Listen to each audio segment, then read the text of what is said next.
Bay e thì ngon luôn.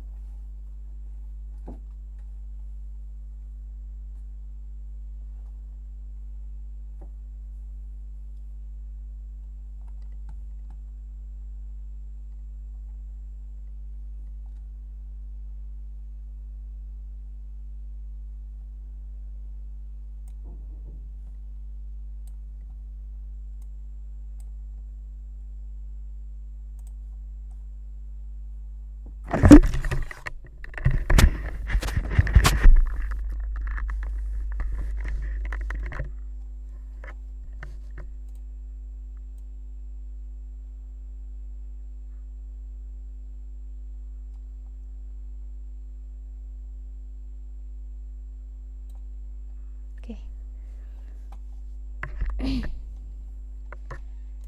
So 30 pages left in this chapter. Knowledge is power. Most people have a hard time digesting modern science because its mathematical language is difficult for our minds to grasp, and its findings often contradict common sense. Out of the 7 billion people in the world, how many really understand quantum mechanics, cell biology, or macroeconomics? Science nevertheless enjoys immense prestige. I'm not sure.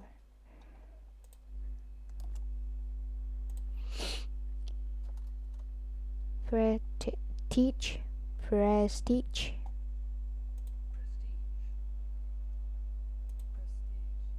prestige. Respect and admiration given to someone or something, usually because of a reputation for high quality, success, or social influence. The company has gained international prestige, trọng vọng, đánh giá cao, uy tín, legit.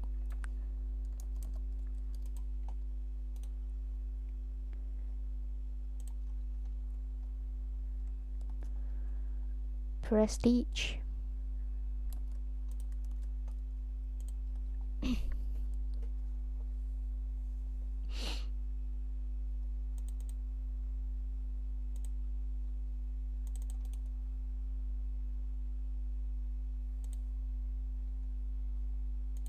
Sao là không thành hình màu tím? Bị lỗi à? Thì mở lại.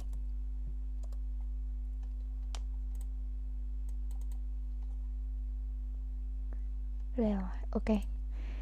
Prestige because of the new powers it gives us.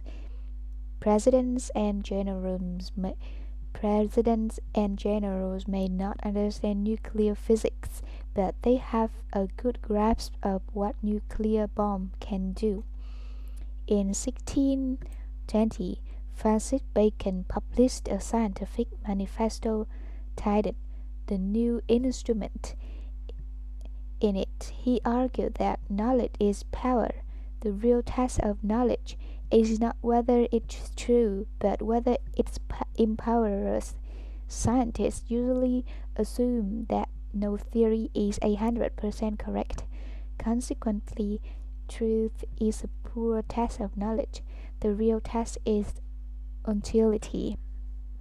A theory that enables us to do new things constitutes knowledge. Over the centuries, science has offered us many new tools. Some are mental tools, such as those used to predict death rates and economic growth. Even more important are technological tools. The connection forged between science and technology is so strong that today people tend to confuse the two. We often think that it is impossible to develop new technology without scientific research, and that there is little point in research if it does not result in new technologies. In fact, the relationship between science and technology is a very recent phenomenon. Prior to 1500, science and technologies were totally separate fields. When Bacon connected the two in the early 17th century, it was a revolutionary idea. During the 17th and 18th centuries, this relationship tightened, but the knot was tied only in the 19th century. Even in 1800, most rulers who wanted a strong army and most business magnates who wanted a successful business did not bother to finance research in physics, biology, or economics. I don't mean to claim that there is no exception to this rule. A good historian can find precedent for everything, but an even better historian knows when these precedents are. But curiosity is what clouds the big picture. Generally speaking, most pre-modern rulers and business people did not finance research about the nature of the universe in order to develop new technologies, and most thinkers did not try to translate their findings into technological gadgets. Rulers financed educational institutions whose mandate was to spread traditional knowledge to the purpose of buttressing the existing order. Here and there, people did develop new technologies, but these were usually created by uneducated craftsmen using trial and error, not by scholars pursuing systematic scientific research. Cart manufacturers built the same carts from the same material year in year out. They did not set aside a percentage of their annual profits in order to research and develop new cart models. Cart design occasionally improved, but it was usually thanks to the ingenuity of some local carpenter who never set foot in a university and did not even know how to read. This was true of the public as well as the private sector, whereas modern states call in their scientists to provide solutions in almost every area of national policy, from energy to health to waste disposal. Ancient kingdoms seldom did so. The contrast between then and now is most pronounced in weaponry. When outgoing President Dwight Eisenhower warned in 1961 of the growing power of the military industrial complex, he left out a part of the equation. He should have alerted his country to the military industrial scientific complex, because today wars are scientific productions. The world's military forces initiate, fund, and steer a large part of humanity's scientific research and technological development. When World War One bogged down into interminable trench warfare, both sides called in the scientists to break the deadlock and save the nation. The men in white answered the call, and out of the laboratories rolled a constant stream of new wonder weapons, combat aircraft, poison gas, tanks, submarines, and ever more efficient machine guns, artillery pieces, rifles, and bombs. German V-2 rocket ready to launch. It didn't defeat the Allies, but it kept the Germans hoping for a technological miracle until very last days of the war. Oh my god. Comment này có vẻ dễ nhìn hơn, được mỏi cổ hơn á.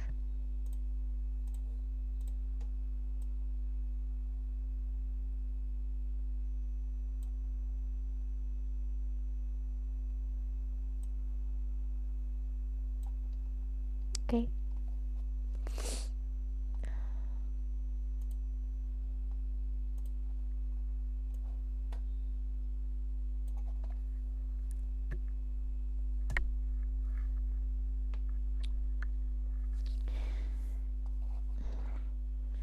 Science played an even larger role in World War II. By late 1944, Germany was losing the war and defeat were imminent. A year earlier, the Germans' allies, the Italians, had toppled Mussolini and surrendered to the Allies. But Germany kept fighting on, even though the British, American, and Soviet armies were closing in. One reason German soldiers and civilians thought not all was lost was that they believed German scientists were about to turn the tide with so-called miracle weapons such as the V-2 rocket and jet-powered aircraft. While the Germans were working on rockets and jets, the American Manhattan Project successfully developed atomic bomb. By the time the bomb was ready, in early August 1945, Germany had already surrendered, but Japan was fighting on. American forces were poised to invade its home islands. The Japanese vowed to resist the invasion. American general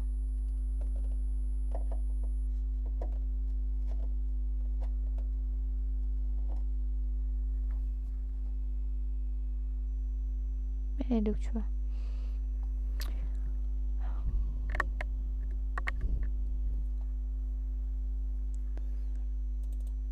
Okay.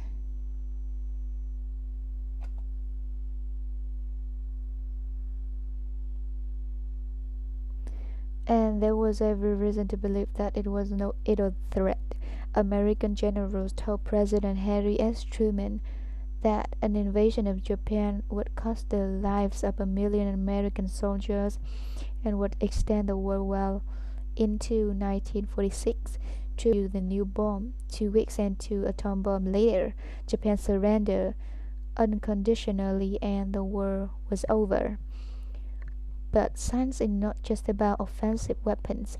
It plays a major role in our defenses as well. Today, many Americans believe that the solution to terrorism is technological rather than political. Just give millions more to the nanotechnology industry, they believe, and the United States could send bionic spy flies into every Afghan cave, Yemenite redoubt, and North Africa encampment. Once that's done, Osama bin Laden's here's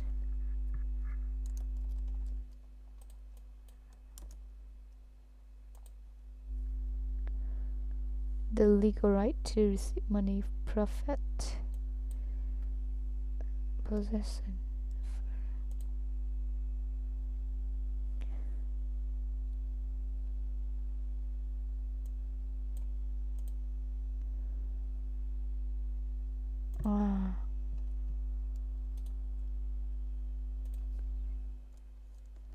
A person.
Ok, đây là gọi là người được thừa trong di chúc.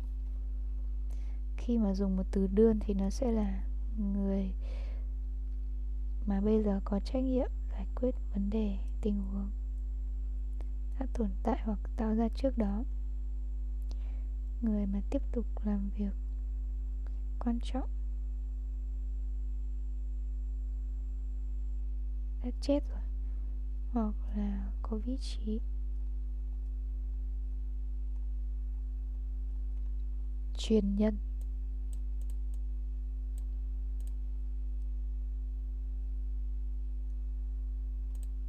Người kế thừa, truyền nhân.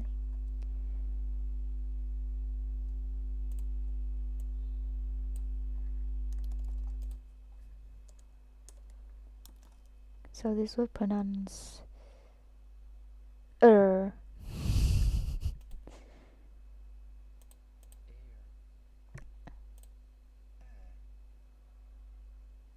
Air, air, air, air. Sao cái cây này gọi là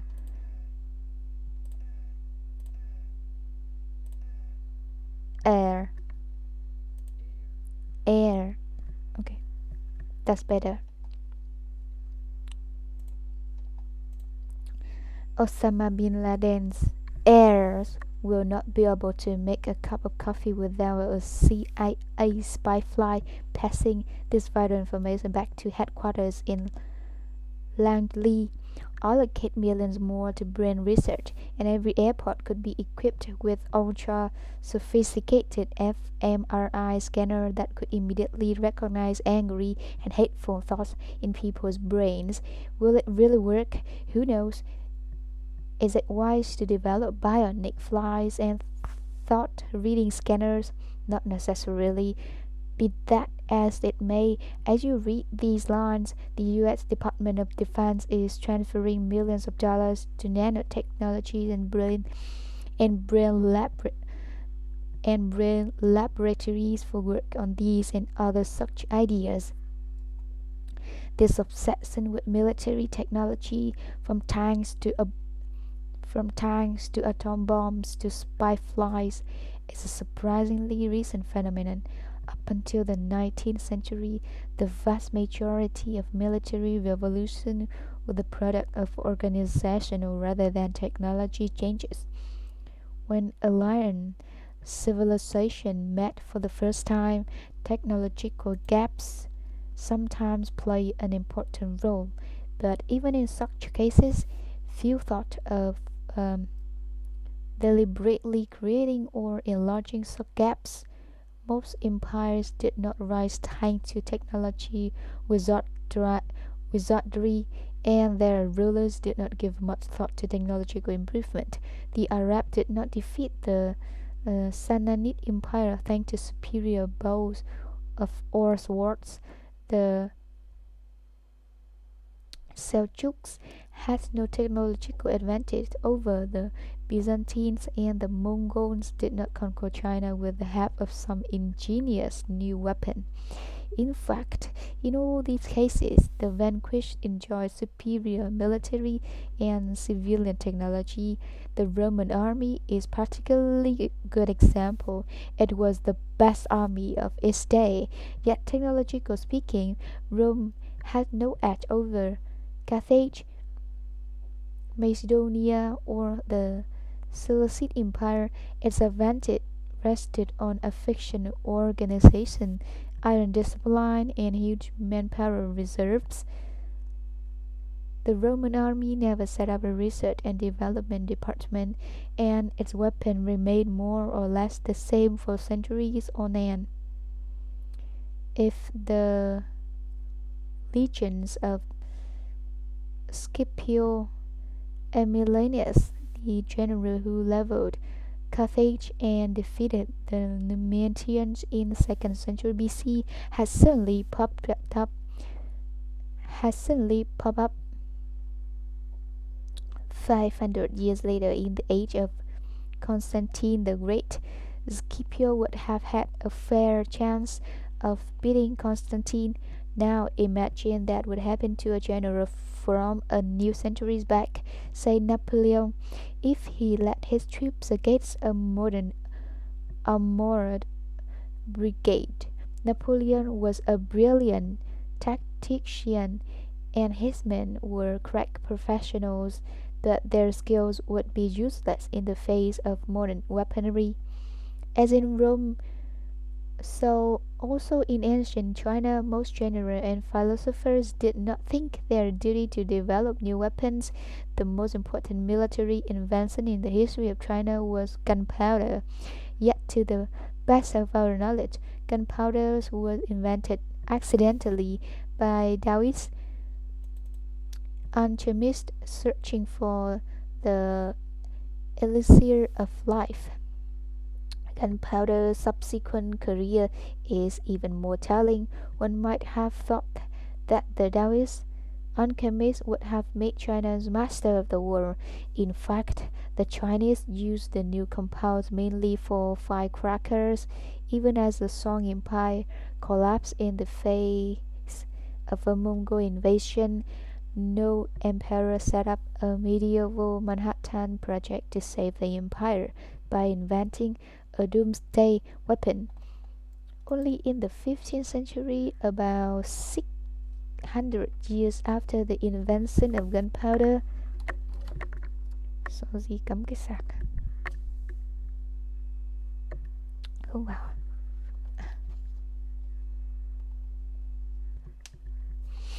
did cannons become a decisive factor of Afro-Asian battlefields. Why did it take so long for the deadly potential of this substance to be put to military use? Because it appears at a time when neither kings, scholars, nor merchants thought that new military technology could save them or make them rich. The situation began to change in the 15th and 16th centuries, but another 200 years went by before most rulers evinced any interest in financing the research and development of new weapons.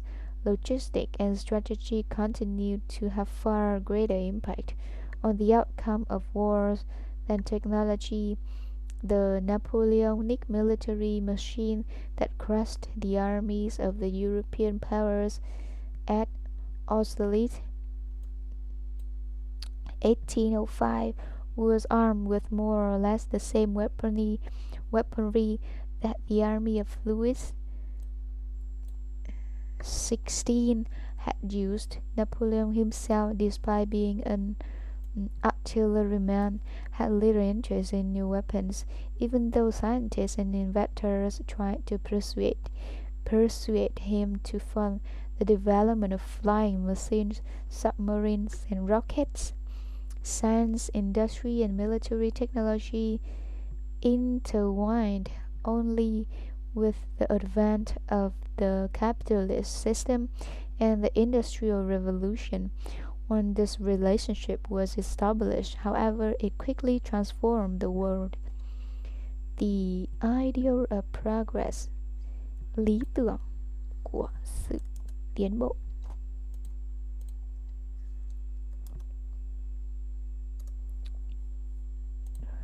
Okay. Until the scientific revolution, most human cultures did not believe in progress. They thought the golden age was in the past and that the world was stagnant, if not deteriorating. Strict adherence to the wisdoms of the age might perhaps bring back the good old times, and human ingenuity might conceivably improve this or that facet of daily life. However, facet or facet facet facet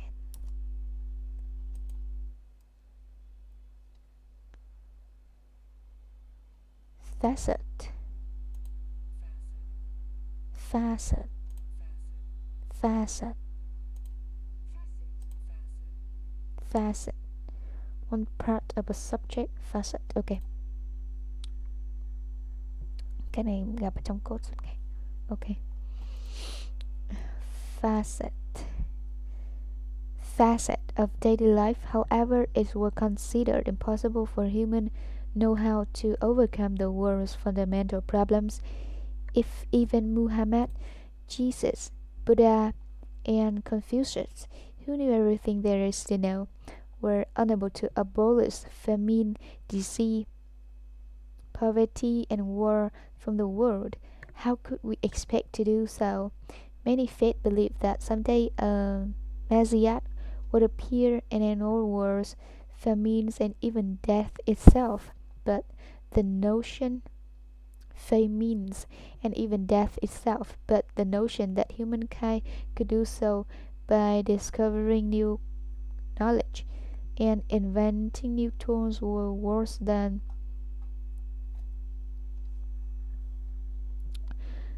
ludicrous. It was hubris. I even don't know a half of the word.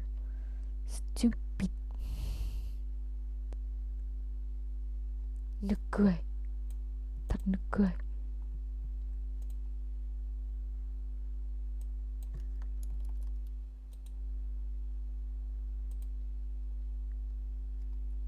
Ludicrous. Ridiculous. Ludicrous. Ludicrous.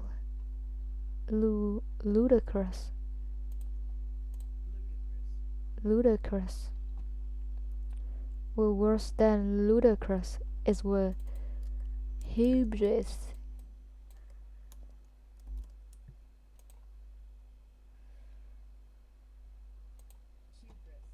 Hubris.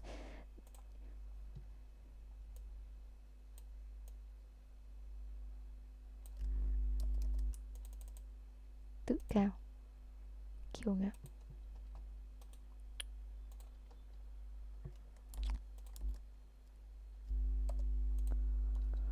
The story of the Tower of Babel, the story of Icarus, the story of the golem, and countless other myths taught people that any attempt to go beyond human limitation would inevitably lead to disappointment and disaster.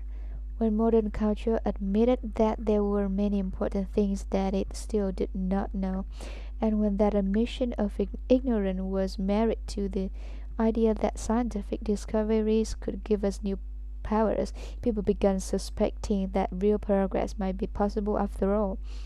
As science began to solve one unsolvable problem after another, many became convinced that humankind could overcome any and every problem by acquiring and applying new knowledge. Poverty, sickness, wars, famines, old age, and death itself were not the inevitable fate of humankind. They were simply the fruit of our ignorance.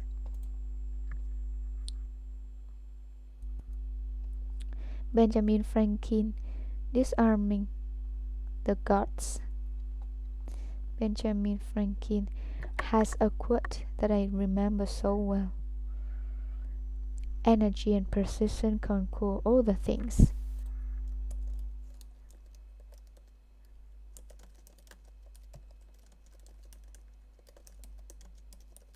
Conquer.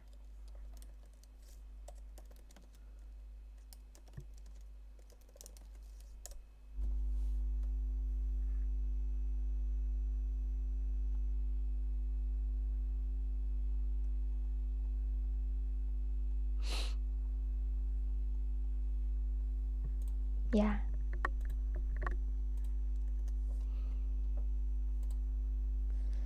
A famous example is lightning. Many cultures believe that lightnings were the hammer of an angry god, used to punish sinners. In the middle of the 18th century, in one of the most celebrated experiments in scientific history, Benjamin Franklin flew a kite during a lightning storm to test the hypothesis that lightning is simply an electric current.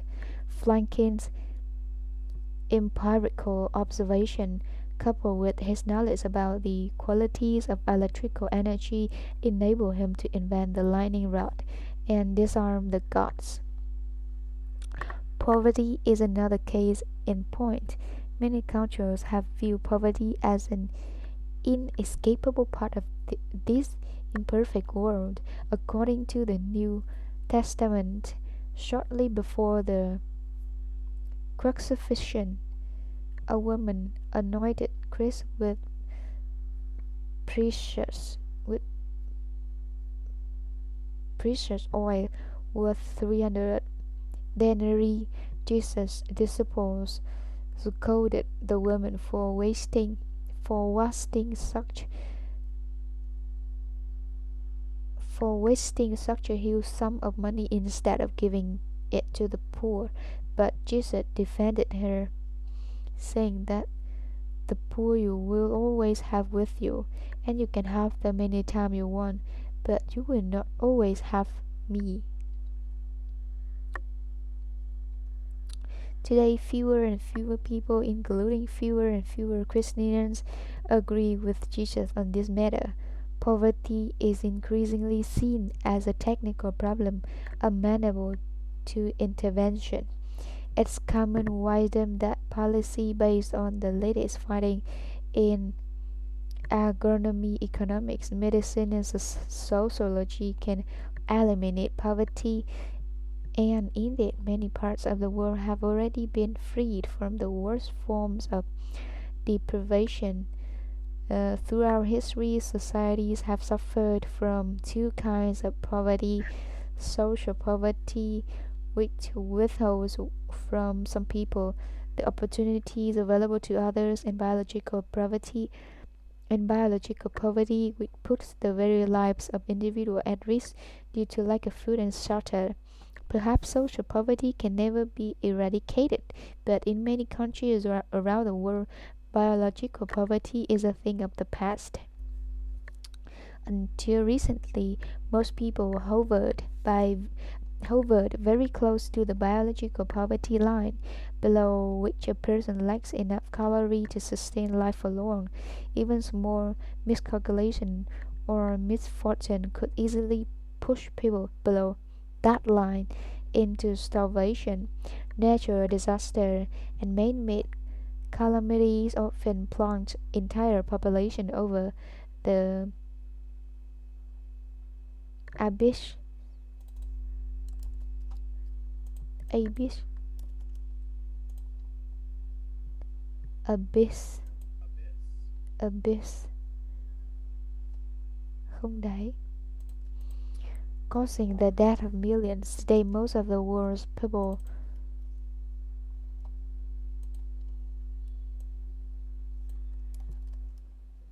have a safety net stretched below them.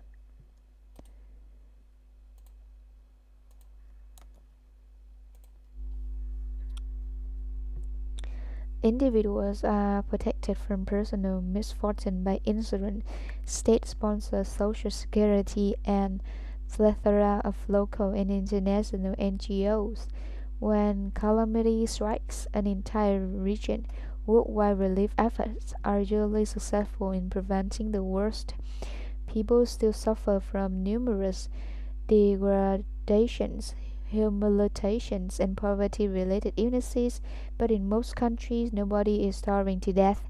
In fact, in many societies, more people are in danger of dying from obesity than from starvation.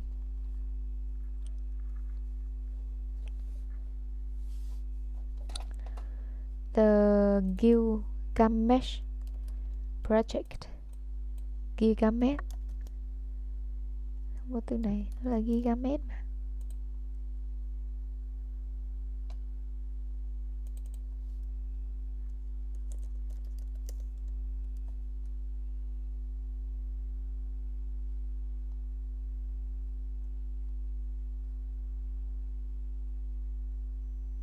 To conquer death and achieve immortality, focusing on areas like genetic engineering, nanotechnology, nanobots for healing, and longevity research.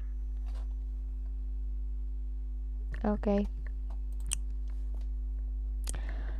Of all mankind's ostensibly insoluble problems, one has remained the most vexing, interesting, and important problem of death itself. Before the late modern era, most religions and ideologies took it for granted that death was our inevitable fate. Moreover, most faiths turn death into the main source of meaning in life.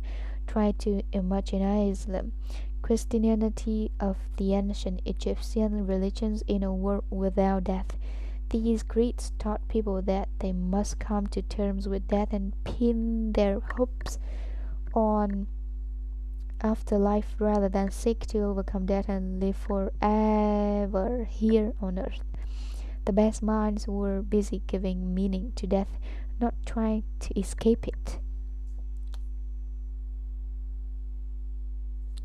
That's the theme of the most ancient myth to come down to us, the Gilgamesh myth of ancient Sumer.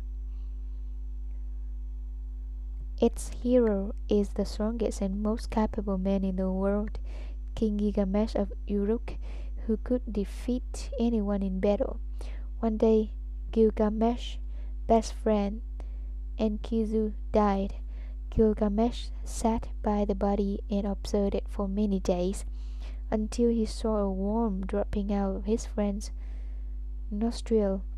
At that moment, Gilgamesh was whipped by a terrible honor, and he resolved that he himself would never die. He would somehow find a way to defeat death. Gilgamesh then undertook a journey to the end of the universe, killing lions, battling scorpion men, and fighting his way into the underworld. There he shattered the stone giants of Ushanabi and the ferryman of the river of the dead, and found Utnapishtim, the last survivor of the primordial flood.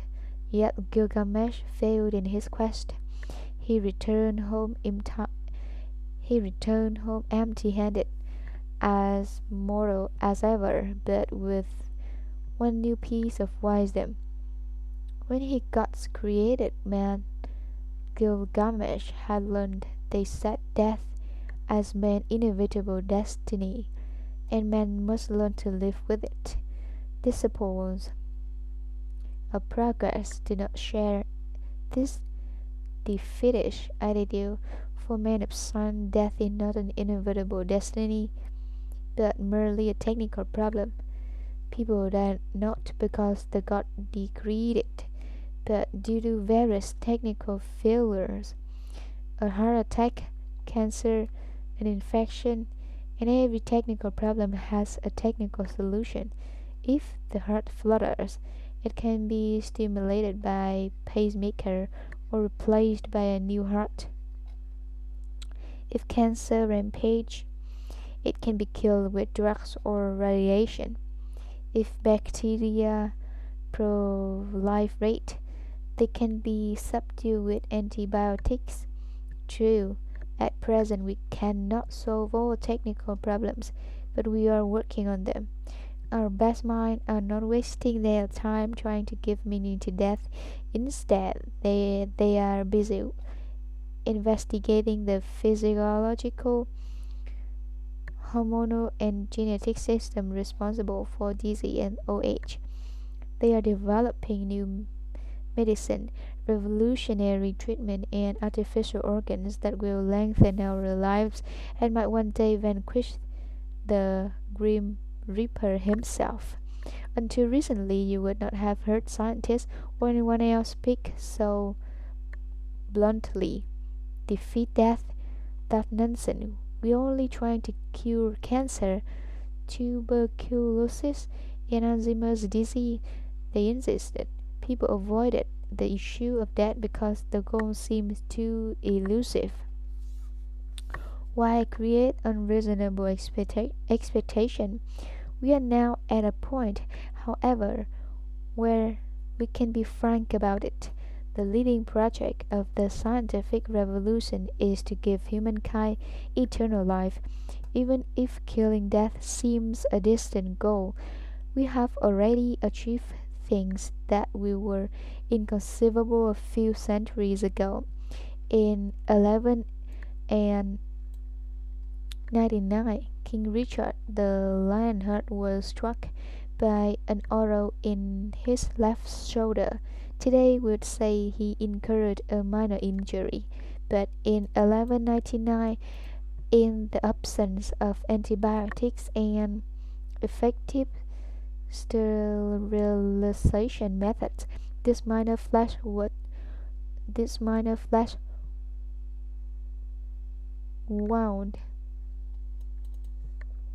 wound wound wound wound this minor flesh wound turned infected and gangrene set in. The only way to stop the spread of gangrene in 12th century Europe was to cut off the infected limb. Gan, cắt gan để ngăn chặn sự lây lan của gang gen thì phải cắt đi một phần của quả gan, của quả thận. Limb là quả thận. Limb.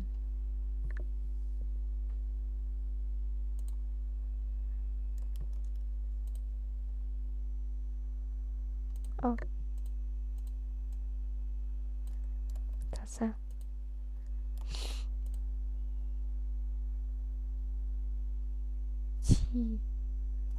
Chi.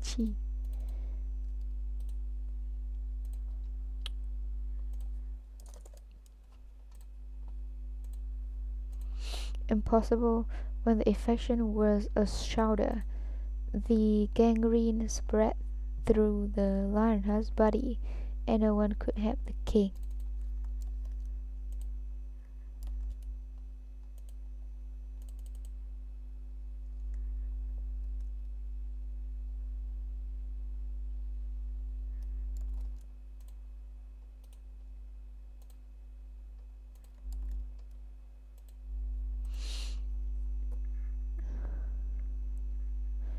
He died in great agony 2 weeks later.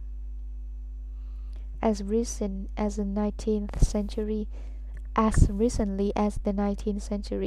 the best doctors still did not know how to prevent infection and stop the putrefaction of tissues. In-field hospital doctors routinely cut off the hands and legs of soldiers who received even minor limb injuries, fearing gangrene. These amputations, as well as all other medical procedures, such as tooth extraction, were done without any anesthetic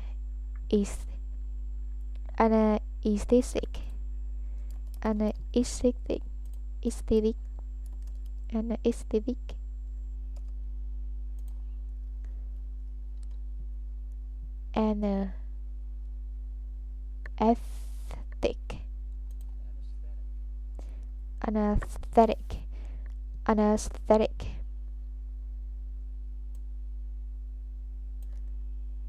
gây mê, gây tê, gây mê.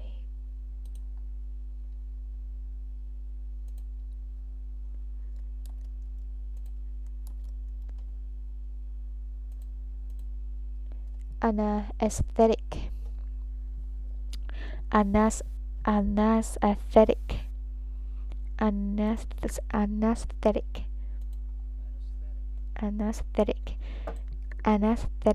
the first anesthetic, ether,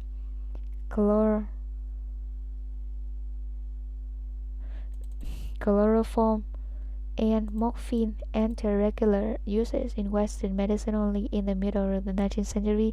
Before the advent of chloroform, 4 soldiers had to hold down a wounded comrade while the doctor sawed off the injured limb.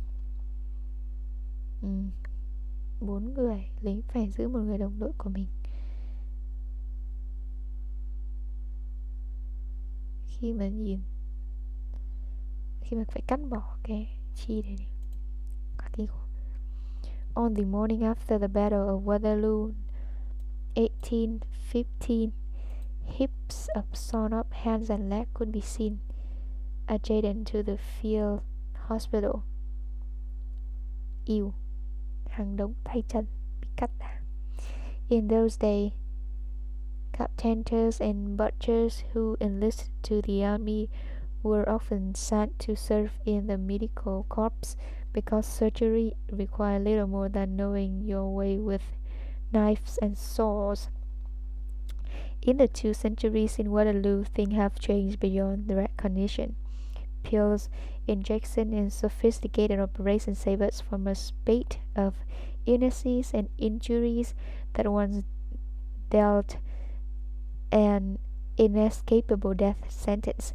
They also protect us against countless daily urges and ailments, which premodern people simply accepted as part of life.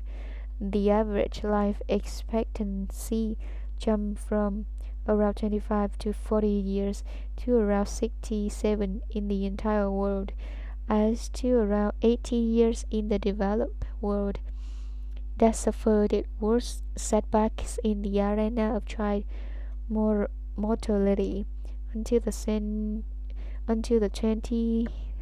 century. Between a quarter and a third of the children of agricultural society never reached adulthood. Most succumbed to childhood disease such as diphtheria, measles, and smallpox. In 17th century England, 150 out of every 1,000 newborns died during their first year, and a third of all children were dead before they reached 15.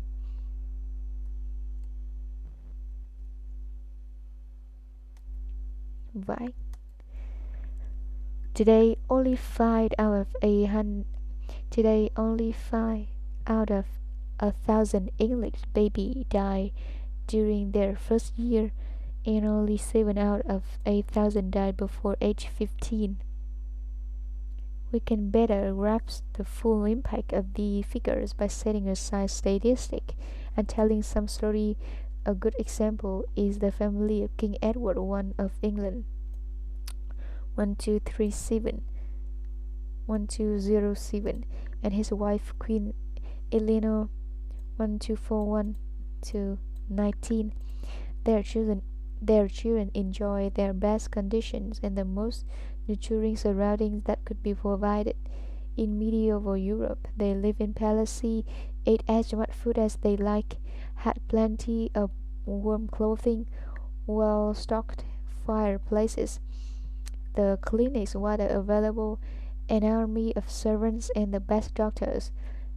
The sources mention 16 children that Queen Eleanor bore between 1255 and 1284. An anonymous daughter died at birth. A daughter died either at 81 or at 3. Oh.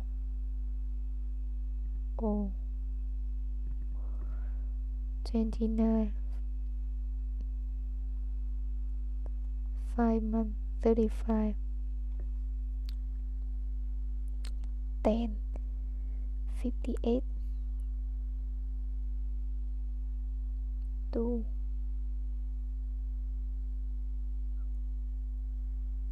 53. Oh my god.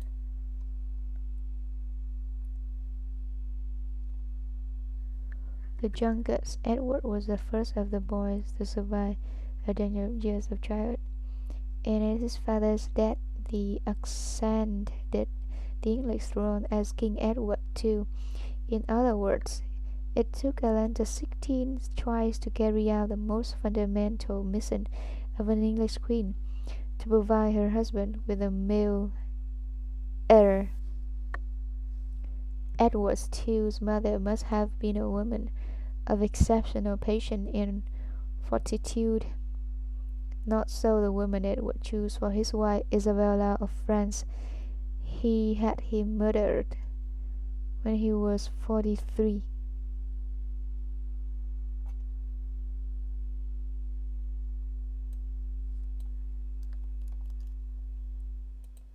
Mình có hiểu nhầm không?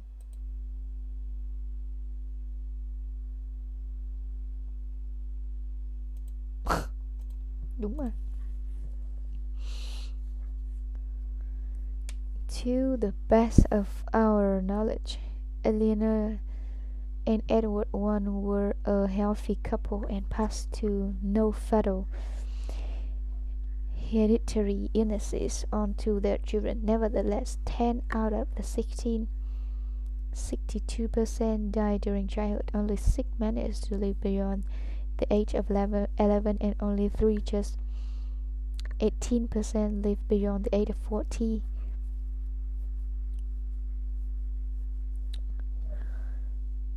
In addition to these births, Eleanor most likely had a number of pregnancies that ended in miscarriage. On average, Edward and Eleanor lost a child every 3 years, 10 children one after another. 10 children one after another. It's nearly impossible for a parent today to imagine such a loss. How long will the Gilgamesh project, the quest for immortality, take to complete? 100 years, 500 years, 1,000 years? When we recall how little we know about human body in 1900 and how much knowledge we have gained in a single century, it causes of optimism. Genetic engineers have recently managed to double the average life expectancy of Carohavitis elegans worms. Could they do the same for Homo sapiens? Nanotechnology experts are developing a bionic immune system composed of millions of nanorobots who could inhabit our body's open blocked blood vessel, fight viruses and bacteria, eliminate cancerous cells, and even reverse aging processes. A few serious scholars suggest that by 250, some humans will become immortal.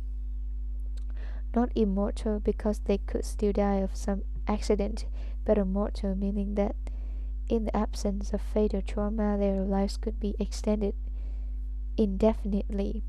Whether or not Project Gilgamesh succeeds, from a historical perspective, it is fascinating to see that most late modern religions and ideologies have already taken death and afterlife out of the equation.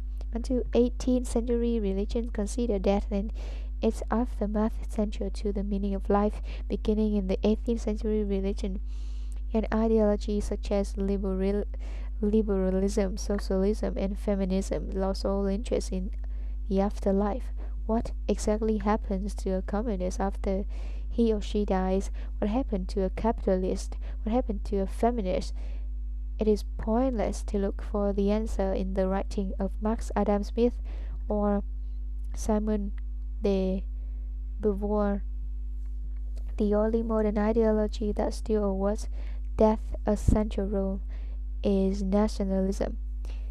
In its more poetic and desperate moments, nationalism promises that whoever dies for the nation will forever live in its collective memory, yet its promise is so fuzzy that even most nationalists do not really know what to make of it. The Sugar Daddy of Science. Mà mong có hôm nay đến đây thôi.